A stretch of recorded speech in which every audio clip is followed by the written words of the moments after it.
The death of a bird is a sign, the end of one chapter and the beginning of another.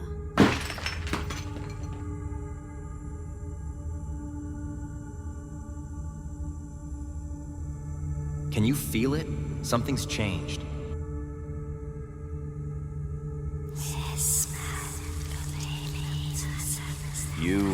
It's not you.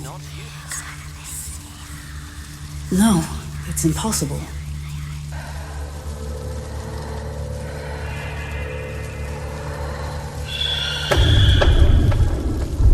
You don't understand. This isn't just a crossing of worlds. It's a trap.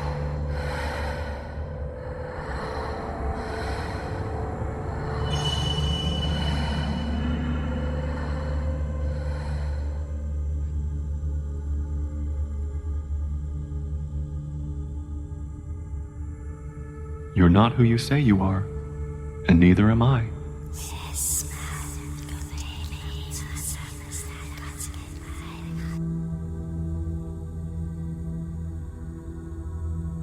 Mommy?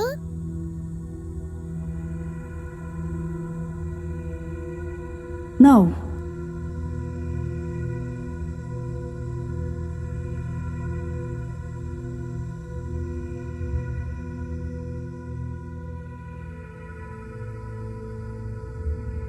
The lake stretched out before her, its surface smooth as glass, reflecting the shifting hues of the sky.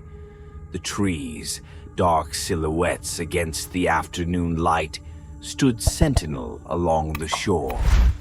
Vanessa watched them from the large window of the Lakehouse, her arms crossed, fingers gripping the sleeves of her sweater. The view was beautiful, idyllic even, but it did nothing to ease the heavy weight in her chest. Her gaze drifted downward to the water's edge, where the dock jutted out over the lake, a small boat bobbing gently against its tether. The last time she had visited this place, her son had been with her.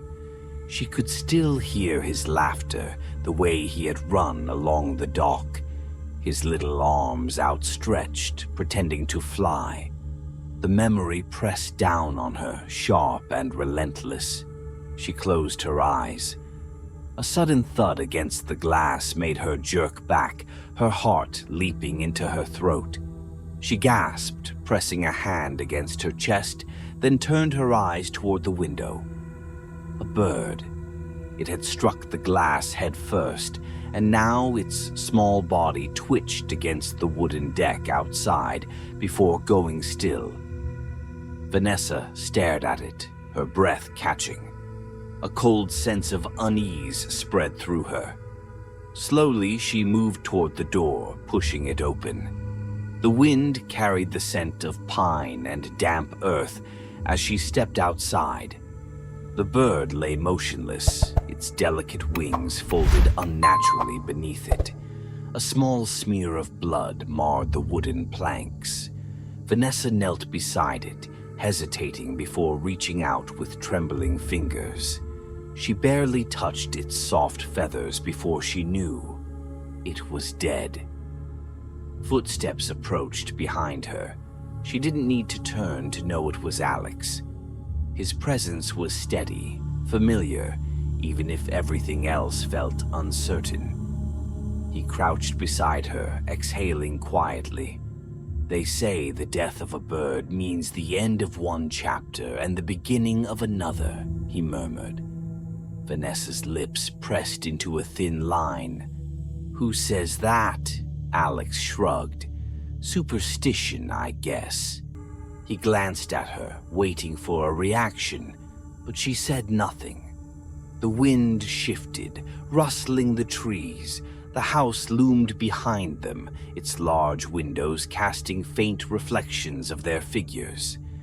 The silence between them stretched, and Alex finally stood. "Come inside," he said gently. Vanessa remained where she was, staring at the bird. It was such a small thing, insignificant, and yet she couldn't shake the feeling that it meant something, that it was a warning. Eventually, she rose to her feet, brushing off her hands.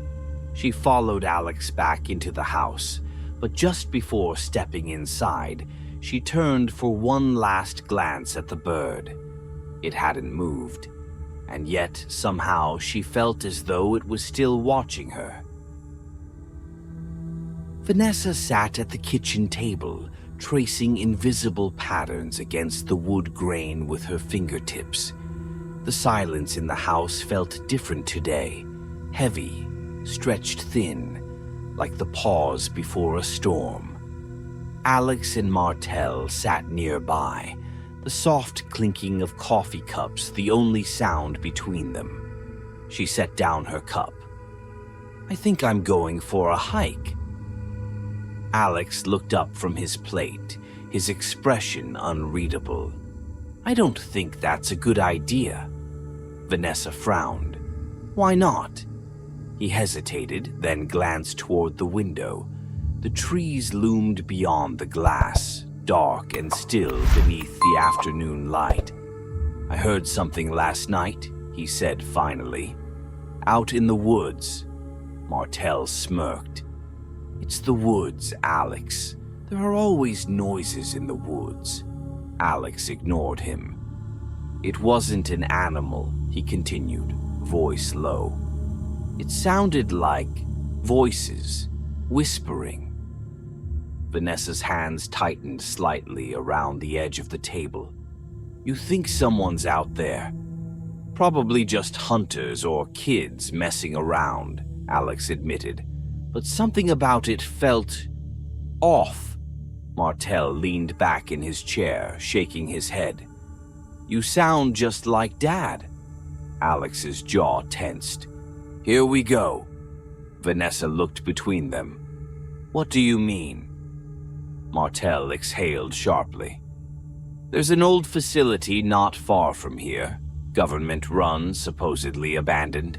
A lot of people around here think they were experimenting on something they shouldn't have been." Alex rolled his eyes. "That something being whatever bullshit conspiracy theory you've latched onto this time?" Martel ignored him, his gaze fixed on Vanessa.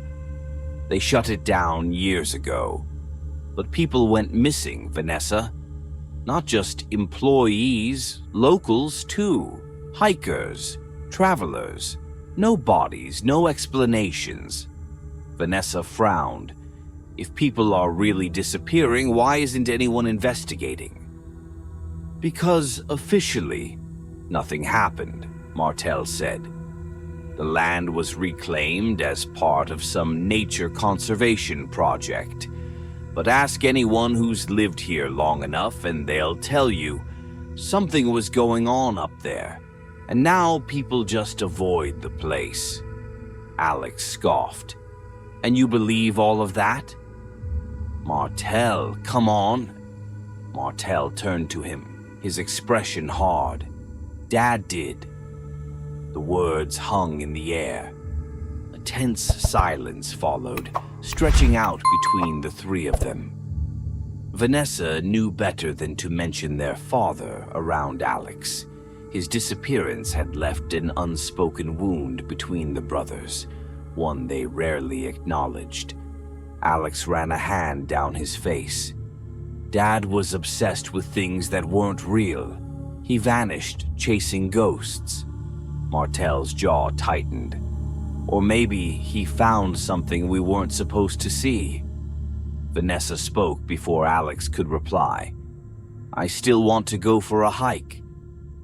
Both men turned to her. "Alone?" Alex asked, his concern returning. "I just need some air," she said. "I need to clear my head." Alex exhaled. He didn't argue this time. Instead, he stood, walking to the cabinet and pulling something from the top shelf. He turned, holding out a rifle. "If you're going, take this." Vanessa hesitated before accepting it. "Bears?" she asked, trying to lighten the mood. Alex's expression remained serious. "Just be careful." Vanessa nodded, slinging the rifle over her shoulder. As she stepped outside, the cool forest air wrapped around her, carrying with it the distant rustling of leaves. The Lakehouse stood behind her, solid and unmovable. Ahead, the trees stretched into the unknown, and Vanessa walked forward, alone. Vanessa's oars cut through the water in slow, deliberate strokes, the boat gliding smoothly across the surface of the lake. The sky had shifted to a pale gray, the light dimming as the trees lining the shore grew denser.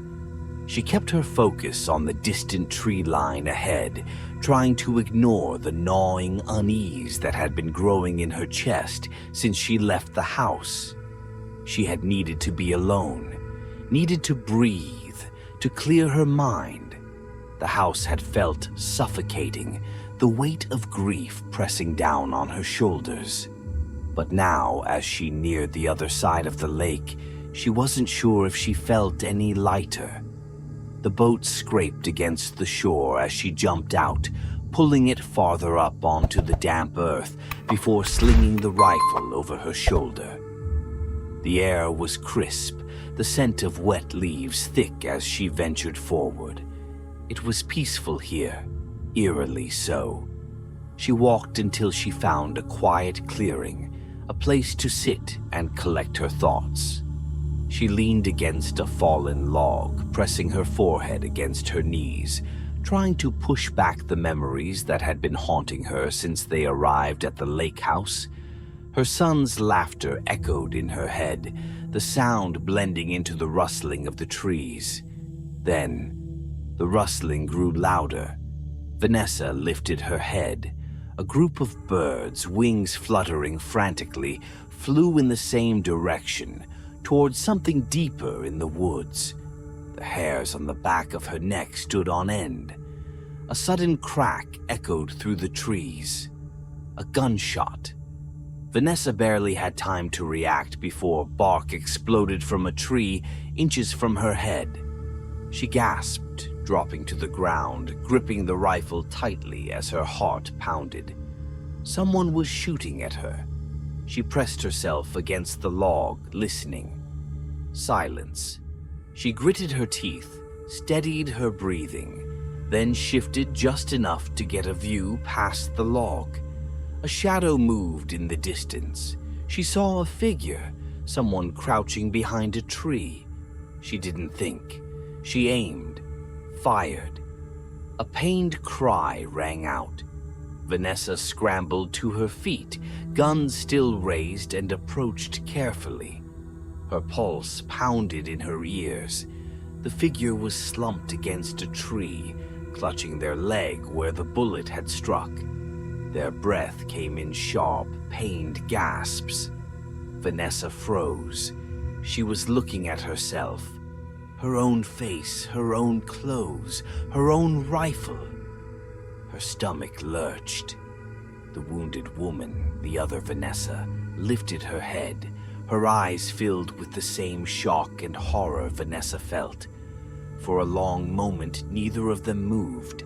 Then, with a pained grimace, the other Vanessa shoved herself up, stumbling backward. Vanessa instinctively raised her rifle, but she hesitated.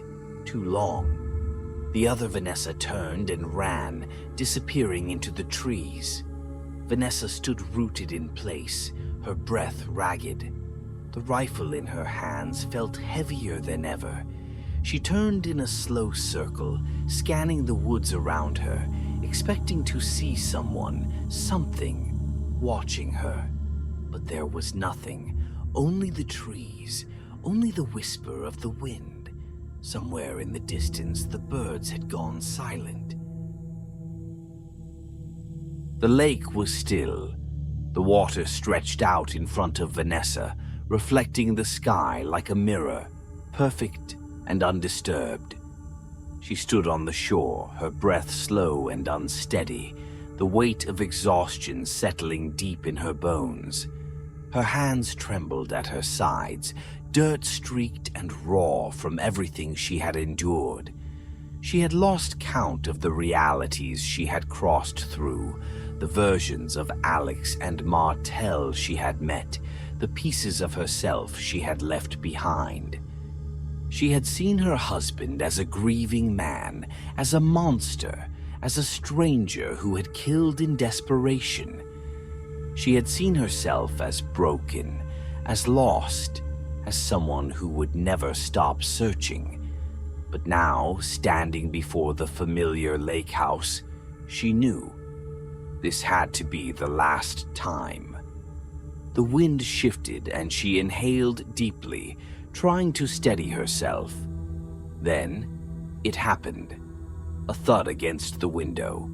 She turned sharply, her pulse quickening. A bird lay on the wooden deck, wings twitching. For a moment, Vanessa couldn't move. She had seen this before. She had lived this before. Then the bird lifted its head, fluttered its wings, and took off into the sky. Her breath caught. It was different this time. Behind her, the door creaked open. Vanessa? She turned. Alex stood in the doorway. But it was not the Alex who had chased her through different realities, who had held her hostage, who had whispered about sacrifice. This Alex looked at her with warmth in his eyes, with familiarity, with love. "You okay?" he asked, stepping forward, his voice soft, full of the concern she had once taken for granted.